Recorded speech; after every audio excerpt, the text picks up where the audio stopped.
But ಅಲ್ಲಿ ಅವರು seat ಕೊಡುವಂಥದ್ದು ತುಂಬಾ ಸರ್ ನೀವು ಹೇಳ್ತೀರಿ ಅಂತಂದ್ರೆ ಕೊಡ್ತೀವಿ, ಬಟ್ PCMB ಕೊಡಲ್ಲ, PCMC ಕೊಡ್ತೀವಿ ಅಂದ್ರೆ ಈ ಥರದ್ದಿತ್ತು. ಬಟ್ ಅಲ್ಲಿ ಅವರು ಆವಾಗಲೇ ನಿಮಗೆ 2 ಲಕ್ಷ 3 ಲಕ್ಷ ಎಲ್ಲ ಚಾರ್ಜ್ ಮಾಡ್ತಿದ್ರು. ಬಟ್ ಇವಾಗವರು ಬಹಳಷ್ಟು ಕಷ್ಟಪಟ್ಟು ದುಡ್ದಂತ ದುಡ್ಡನ್ನ ತಂದೆ ತಾಯಿಗಳು ಹಳ್ಳಿ ಕರೆಂಟ್ ಕೊಡ್ತಾ ಇದ್ರು.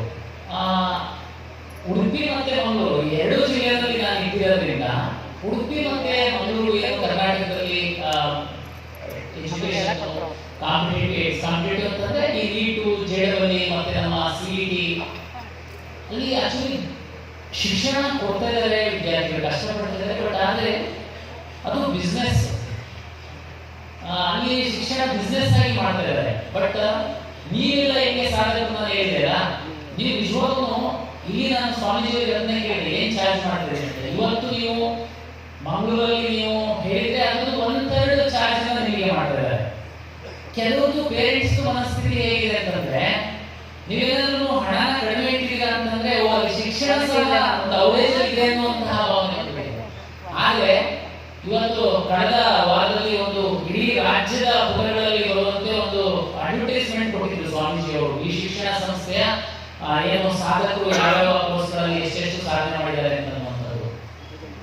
ಅದೇ ತರದ್ದು ಅಡ್ವರ್ಟೈಸ್ಮೆಂಟ್ಗಳು ತಾವು ತಮ್ಮ ಪೇರೆಂಟ್ಸ್ ಸಹ ತಾವು ನೋಡಿರ್ತೀರಾ, ಬೇರೆ ಬೇರೆ ಭಾಗಕ್ಕೂ ಸಹ ಬರುತ್ತೆ. ಬೆಂಗಳೂರಲ್ಲಿ ಸಾಕಷ್ಟು ಕೋಚಿಂಗ್ ಸೆಂಟರ್ ಬರುತ್ತೆ. ನಿಮಗೆ ಅದು ಎಲ್ಲೋ ಒಂದ್ ಕಡೆ ಬಹಳ ಅದ್ಭುತ ಅಂತ ಅನ್ನಿಸ್ಬೋದು. ಇದ್ಲು ಗಿಡ ಮದ್ದಲ್ಲ ಅಂತ ಹೇಳ್ತಾರಲ್ಲ ಹಾಗೆ, ಮೊನ್ನೆ ಈ ಸಂಸ್ಥೆಗೆ ಅಡ್ವರ್ಟೈಸ್ಮೆಂಟ್ ಬಂದಾಗ ನಿಮಗೆ ಅಷ್ಟೊಂದೇನು ನಿಮಗೆಲ್ಲ ಚೆನ್ನಾಗಿ ಅನ್ನಿಸ್ಬೋದು. ಈ ಭಾಗದಲ್ಲಿ ಯಾರು ನಾನು ಒಂದು ಉದಾಹರಣೆ ಹೇಳ್ತೀನಿ. ಅಲ್ಲಿ 10,000ರಿಂದ 15,000 ತನಕ first year second year PUC ಅವರು ಇರುವಂತಹ ಸಂಸ್ಥೆಗಳಲ್ಲಿ ಒಂದು ವೇಳೆ ಇಡೀ ಪುಟದಲ್ಲಿ ಒಂದು 100, 150, 200 ಅಂತ ವಿದ್ಯಾರ್ಥಿಗಳೆಲ್ಲರೂ ಟಾಪ್ ಇನ್ಸ್ಟಿಟ್ಯೂಷನ್ ಅಲ್ಲಿ ಸೀಟ್ ಪಡೆದಿದ್ದಾರೆ ಅಂತಂದ್ರೆ ಎಷ್ಟು ಪರ್ಸೆಂಟ್ ಆಯ್ತು? ನಿಮ್ಮ ಸಂಸ್ಥೆಯಲ್ಲಿ 2ರಿಂದ 2,500 3,000 ಅಕಸ್ಮಾತ್ ಮಕ್ಕಳಿದ್ದು ಇಷ್ಟು ಸಾಧನೆ ಮಾಡಿದ್ದಾರೆ ಅಂತಂದ್ರೆ ಎಷ್ಟು ಪರ್ಸೆಂಟೇಜ್ ಆಯ್ತು? ಈ ಹ್ಯಾಂಗಲ್ ಅಲ್ಲಿ ಯಾವ ಪೇರೆಂಟ್ಸ್ ಯಾವ ಮಕ್ಕಳು ನೋಡಲ್ಲ. ಅದು ನಿಮಗೆ ಏನ್ ಗೊತ್ತಾಗುತ್ತೆ?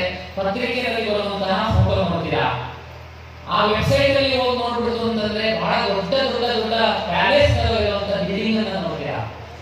ಆದ್ರೆ ಆ ಬಿಲ್ಡಿಂಗ್ ನಿಮಗೆ ಶಿಕ್ಷಣ ಕೊಡಲ್ಲ. ನಾನು CET ನಲ್ಲಿ ಇದ್ದು ಅಂದ್ರೆ ನಾನು ಬೇರೆ ನನ್ನ ಯೂಟ್ಯೂಬ್ ಚಾನಲ್ ಅಲ್ಲಿ ಪೇರೆಂಟ್ಸ್ ಮಕ್ಕಳಿಗೆ ಹೇಳಕ್ ಆಗದಿರುವಂತಹ ಒಂದಷ್ಟು ವಿಷಯಗಳಿದ್ದಾವೆ. ಏನು ಅಂತಂದ್ರೆ ಇವತ್ತು ನೀವು IIT ಸೆಲೆಕ್ಟ್ ಆಗಿದ್ದಾರೆ, ನೀಟಲ್ಲಿ ತಾವು ಏನು ಸಾಕಷ್ಟು ವಿದ್ಯಾರ್ಥಿಗಳು ಮೆಡಿಕಲ್ ಅಲ್ಲಿ ರ್ಯಾಂಕ್ ಪಡೆದಿದ್ದಾರೆ. ಸರ್ಕಾರಿ ಇಂಜಿನಿಯರಿಂಗ್ ಕಾಲೇಜುಗಳು ಕರ್ನಾಟಕದಲ್ಲಿ ಇದ್ದಾವೆ, VTU ಅಫಿಲಿಯೇಟೆಡ್ ಇಂಜಿನಿಯರಿಂಗ್ ಕಾಲೇಜುಗಳು ಕರ್ನಾಟಕದಲ್ಲಿ ಸಾಕಷ್ಟು ಇದ್ದಾವೆ. ಅಲ್ಲಿ ಪ್ರತಿ ವರ್ಷ ಎಷ್ಟು ವಿದ್ಯಾರ್ಥಿಗಳನ್ನ ಅಡ್ಮಿಷನ್ ಮಾಡಬೇಕು ಅಂತ ಒಂದು ನಿಯಮ ಇದೆ. ಉದಾಹರಣೆಗೆ ಮೆಡಿಕಲ್ ಅಂತಂದ್ರೆ ಮ್ಯಾಕ್ಸಿಮಮ್ ಒಂದು ಸಂಸ್ಥೆ ಒಂದು ಕಾಲೇಜಲ್ಲಿ 250 ಸೀಟ್ ಅಷ್ಟೇ ಪರ್ಮಿಷನ್ ಕೊಡ್ತಾರೆ. VTU ಅಫಿಲಿಯೇಟೆಡ್ ಕಾಲೇಜುಗಳು, ನಮ್ಮ ಸರ್ಕಾರಿ ಇಂಜಿನಿಯರಿಂಗ್ ಕಾಲೇಜು, ಕೆಲವು ಖಾಸಗಿ ಇಂಜಿನಿಯರಿಂಗ್ ಕಾಲೇಜು ಒಂದಷ್ಟು ಅವರು ನಿಯಮದಲ್ಲಿ ಸ್ವಲ್ಪ 500,000 1,000 ತನಕ ಸೀಟ್ ಕೊಡ್ತಾರೆ ಅಂತಂದ್ರು ಪ್ರತಿ ವರ್ಷ ಇನ್ಸ್ಪೆಕ್ಷನ್ ಮಾಡ್ತಾರೆ. ಕರ್ನಾಟಕದಲ್ಲಿ ಒಂದಷ್ಟು ಪ್ರೈವೇಟ್ ಯೂನಿವರ್ಸಿಟಿಗಳಿದ್ದಾವೆ, ಖಾಸಗಿ ವಿಶ್ವವಿದ್ಯಾಲಯಗಳು. ನಾವು ನೋಡಬಹುದು ಅಲ್ಲಿ ಸಹ ಪರ್ಮಿಷನ್ ಕೊಡುವಂಥದ್ದು ರಾಜ್ಯ ಸರ್ಕಾರದ ಒಂದು ಹೈಯರ್ ಎಜುಕೇಶನ್ ಕೌನ್ಸಿಲ್ ಅಂತ ಅವರೇ ಕೊಟ್ಬಿಡ್ತಾರೆ. ನಾನು ಈ ಸೂಕ್ಷ್ಮತೆ ಪೇರೆಂಟ್ಸ್ಗಾಗಿ ವಿದ್ಯಾರ್ಥಿಗಳಿಗೆ ಅರ್ಥ ಆಗಲ್ಲ. ನಮ್ಮ CET ನಲ್ಲಿ ಆಪ್ಷನ್ ಎಂಟ್ರಿ ಮಾಡುವಾಗ ಇವತ್ತಿನ ಎಲ್ಲ ಮಕ್ಕಳಿಗೆ ಪೇರೆಂಟ್ಸ್ಗೆ ಒಬ್ಬ ಗೊತ್ತಿರಲಿಕ್ಕಿಲ್ಲ, ಮಕ್ಕಳಿಗೆ ಬೇಕಾಗಿದೆ computer science, AML artificial intelligence and machine learning, data science, cyber security. 3ನೇ ಬ್ರಾಂಚೇ ಗೊತ್ತಿಲ್ಲ ಯಾರಿಗೂ ಬೇಕಾಗಿಲ್ಲ, ಅದನ್ನೇ ಬೇಕು ಅಂತ. ನೀವು ನಮ್ಮ CET ನಲ್ಲಿ ಆಪ್ಷನ್ ಎಂಟ್ರಿ ಮಾಡ್ತೀರಾ, ಒಟ್ಟು ನಿಮಗೆ ಕಂಪ್ಯೂಟರ್ ಸೈನ್ಸ್ ಸಿಕ್ಕಿದ್ರೆ ಸಾಕಂತ. ನೀವು ಕಾಲೇಜುಗಳನ್ನ ನೋಡುವಾಗ ಸೆಲೆಕ್ಟ್ ಮಾಡುವಾಗ ಏನ್ ಮಾಡ್ತೀರಾ? ನಿಮಗಂತೂ ಆ ಕಾಲೇಜಿನ ಕ್ವಾಲಿಟಿ ಮತ್ತೊಂದು ಶಿಕ್ಷಣ ಗೊತ್ತಾಗಲ್ಲ. ತಾವು ಹೋಗಿ ಆ ಕಾಲೇಜುಗಳನ್ನ ವೆಬ್ಸೈಟ್ ನೋಡ್ತೀರಾ. ವೆಬ್ಸೈಟ್ ಅಲ್ಲಿ ಏನ್ ಕಾಣುತ್ತೆ ನಿಮಗೆ?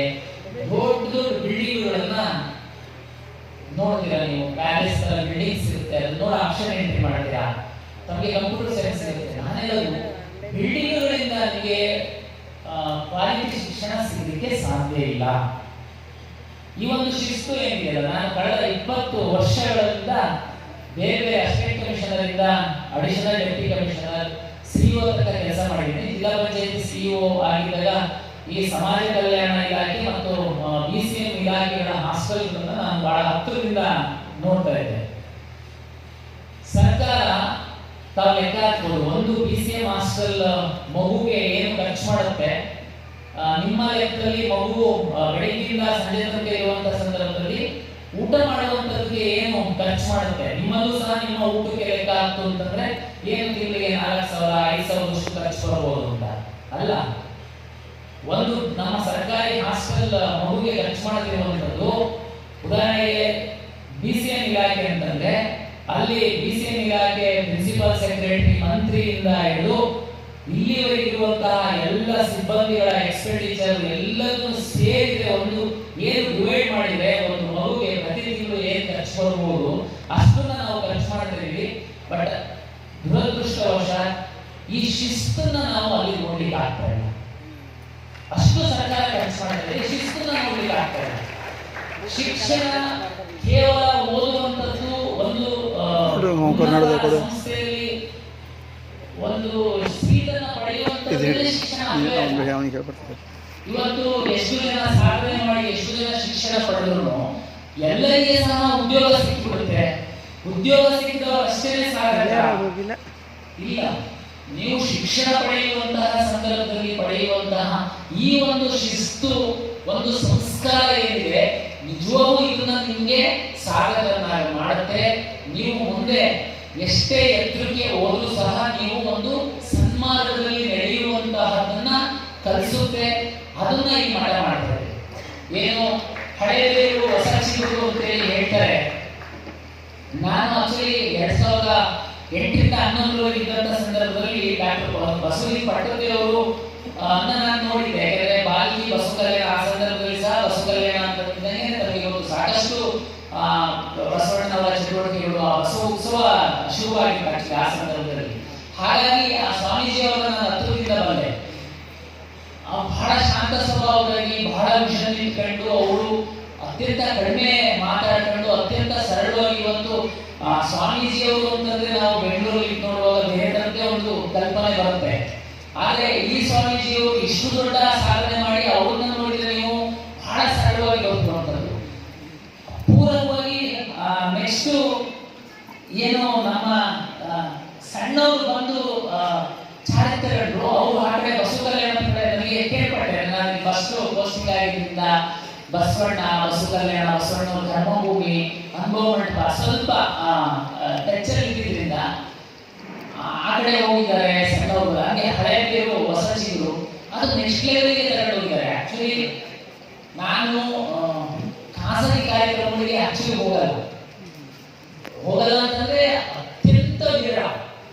ನಾನು ಒಂದು ನಮ್ಮ ಕರ್ನಾಟಕ ಪರೀಕ್ಷಾ ಪ್ರಾಧಿಕಾರ ನಮಗೆಲ್ಲ ಗೊತ್ತಿದೆ. ಇಲ್ಲಿ ಅನ್ಫಾರ್ಚುನೇಟ್ಲಿ ಬರೀ JEE ಯಾರು ಪ್ರಿಪೇರ್ ಆಗ್ತಾರೆ ಅದೇ ಮಕ್ಕಳಿದ್ದಾರೆ. ನಿಮಗೆ JEE ಸಿಕ್ಕಿಲ್ಲ ಅಂತಂದ್ರೆ ನೀವು ನಮ್ಮ CET ಬಂದು ಟಾಪ್ ಕಾಲೇಜಸ್ ತಾವು ಕನ್ನಡವಂತವಿದ್ದೀರಾ. ಹಾಗಾಗಿ ಮೆಡಿಕಲ್, ಡೆಂಟಲ್, ಆಯುಷ್, ಇಂಜಿನಿಯರಿಂಗ್ ಎಲ್ಲ ಕರ್ನಾಟಕದಲ್ಲಿ ಒಟ್ಟಿಗೆ ಕೌನ್ಸಿಲಿಂಗ್ ಮಾಡುವಂಥದ್ದು. ಯಾಕೆ ಅಂತಂದ್ರೆ ಸ್ವಲ್ಪ ಮೆಡಿಕಲ್ ಹೋದಂತ ಹುಡುಗರು ಬಿಟ್ಟಂತ ಸೀಟ್ಗಳು ಸ್ವಲ್ಪ ಟಾಪ್ ಕಾಲೇಜಲ್ಲಿ ಬೇರೆ ಮಕ್ಕಳಿಗೆ ಅನುಕೂಲ ಆಗುತ್ತೆ ಅಂತ ಈ ವರ್ಷ ನೀಟು ಪರೀಕ್ಷೆ ಆಗಿದ್ದರಿಂದ ಇಂಜಿನಿಯರಿಂಗ್ ನಾವು ಬೇಗ ಮಾಡೋದಕ್ಕೋಸ್ಕರ ನಾವು ಎಲ್ಲ ಮಂತ್ರಿಗಳಂತ ಮೀಟಿಂಗ್ ಮಾಡುವಾಗ ನನಗೆ ಅಚಾನಕ್ ಸ್ವಾಮೀಜಿಯವರು ಮತ್ತೆ ಗೋಸ್ವಾಮಿಯವರು ಕಾರಿಡಾರಲ್ಲಿ ಸಿಕ್ಕಿದ್ರು. ಅವ್ರು ನನಗೆ ಪರಿಚಯ ಇಲ್ಲ. ನಾನು ಈ ಬಸವ ಕಲ್ಯಾಣದಲ್ಲಿ 3 ವರ್ಷಕ್ಕೆ ಒಂದು ತಿಂಗಳು ಕಡಿಮೆ ನಾನು ಬಸವ ಕಲ್ಯಾಣ ಸಬ್ಡಿವಿಷನ್ ಸ್ವಾಮೀಜಿಯವರು ಇರಲಿಲ್ಲ. ಬಟ್ ಆಗ ಅವ್ರ ಬಗ್ಗೆ ಗೊತ್ತಿತ್ತು ನನಗೆ. ತರಳಬಾಳು ಸಂಸ್ಥೆ ಬೆಂಗಳೂರಲ್ಲಿ ಸಿದ್ದಯ್ಯನವರು ನಮ್ಮ ಬಗ್ಗೆ ಬಹಳಷ್ಟು ಹೇಳ್ತಿದ್ರು. ನೋಡಿದ್ರೆ ನನಗೆ ಗೊತ್ತಾಯ್ತು. ನಾನು ಗೋಸ್ವಾಮಿಯವರು ಕಳೆದ 2 ವರ್ಷಗಳಲ್ಲಿ ಬಹಳಷ್ಟು ಸಕ್ರಿಯವಾಗಿ ಮಕ್ಕಳ ಮೇಲೆ ಕೆಲಸ ಮಾಡ್ತಾ ಇರೋದ್ರಿಂದ ಮಾಧ್ಯಮದಲ್ಲಿ ಅವ್ರಿಗೆ ಸಹ ನೋಡಿದೆ. ಅದರಲ್ಲಿ ಏನ್ ಸಿಕ್ಕಿದ್ರು ಅಂತಂದಾಗ ಅವರಿಗೆ ವಚನ ವಿಶ್ವವಿದ್ಯಾಲಯ ಮಾಡೋದ್ರ ಬಗ್ಗೆ ಬಂದಿದ್ವಿ ಅಂತ ಆಕ್ಚುಲಿ ಕರೆಕ್ಟ್ ಪ್ಲೇಸ್ಗೆ ಬಂದಿದ್ರು. ಹೈಯರ್ ಎಜುಕೇಶನ್ ಕೌನ್ಸಿಲ್ ಅಲ್ಲಿ ಎಕ್ಸಿಕ್ಯೂಟಿವ್ ಡೈರೆಕ್ಟರ್ಗೆ ನಾನು ಸಂಕ್ಷಿಪ್ತವಾಗಿ ಪರಿಚಯ ಮಾಡಿದ್ದೆ. ಆಕ್ಚುಲಿ ಮಠ ಪರಿಚಯ ಮಾಡಿಸೋದಕ್ಕೆ ನಾನು ಅವ್ರ ಬಳಕೆ ಮಾಡಿದೆ. ನಾವು ಇದ್ದಾಗ ಈ ಮಠದ ಬಗ್ಗೆ ಏನಾದ್ರು ಹೇಳಬೇಕು ಅಂತಂದ್ರೆ ನಮಗೆಲ್ಲ ಗೊತ್ತಿದೆ, ಹಿಸ್ಟ್ರಿ ಓದಿರ್ತೀರಾ. ನಿಜಾಮನ ಕಾಲದಲ್ಲಿ ರಜಾಕಾರರಿಗೆ ಹಾವುಳಿಯನ್ನ ಮಾಡ್ತಾ ಇದ್ರು. ಆ ಸಂದರ್ಭದಲ್ಲಿ ಸಹ ದೊಡ್ಡವರು ಇಲ್ಲಿ ಶಿಕ್ಷಣ ಪ್ರೇಮಿಗಳು ಶಿಕ್ಷಣ ನೀಡ್ತಾ ಇದ್ರು. ಅವಾಗ ಬಹಳ ಉರ್ದುವಲ್ಲಿ ಪಾಠ ಮಾಡಬೇಕು, ಉರ್ದು ಶಾಲೆ ನಡೀಬೇಕು ಅಂತ ಅನ್ನುವಂಥದ್ದು. ಅವಾಗ ದೊಡ್ಡವರು ಹೊರಗಡೆ ಉರ್ದು ಬೋರ್ಡನ್ನ ಹಾಕಿ ಹೊರಗಡೆ ಕನ್ನಡ ಕಲಿಸ್ತಿದ್ರು ಅಂತ ಈ ಮಠಕ್ಕೆ ನನಗೆ ಇಂಟ್ರಡಕ್ಷನ್ ಆಕ್ಚುಲಿ ಐತಿಹಾಸಿಕ ಸ್ವಾಮಿಯವರು ನಡೆದಾಡಿದಂತಹ ಮಾರ್ಗದರ್ಶನ ನೀಡಿದಂತಹ